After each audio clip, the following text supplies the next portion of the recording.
అఖిలాండ కోటి బ్రహ్మాండ నాయకుడి ఆశీర్వాదంతో సర్వేజన సుఖినోభవంతో నినాదంతో యావత్ మానవాళి సర్వతో మాఖానిభివృద్ధి కోరుకునే ఏకైక సన్నిధి తిరుమల తిరుపతి దేవస్థానం పేదలు మధ్యతరగతి వర్గాల ప్రజలకు మెరుగైన వైద్యం అందించేందుకు శ్రీనివానుడి సేవలో భాగంగా 2 తెలుగు రాష్ట్రాల్లో వివిధ ఆసుపత్రుల్ని నిర్వహిస్తోంది. వాటిలో ఒకటిగా టీటీడీ సెంట్రల్ ఆసుపత్రిలో శ్రీనివాస నేత్రాలయాన్ని ఏర్పాటు చేశారు.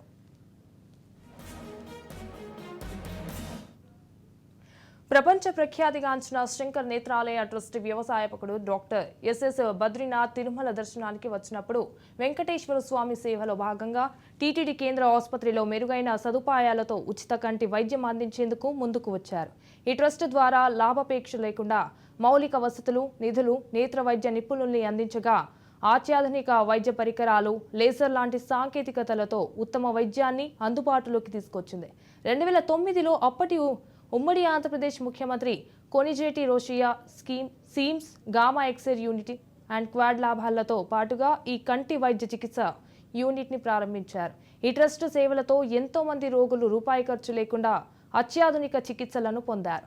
ఈ కేంద్రం ద్వారా ఇప్పటి వరకు 3 లక్షల మందికి కంటి వైద్య సేవలు అందించగా దాదాపు 25,000 మందికి శస్త్రచికిత్సలు నిర్వహించారు.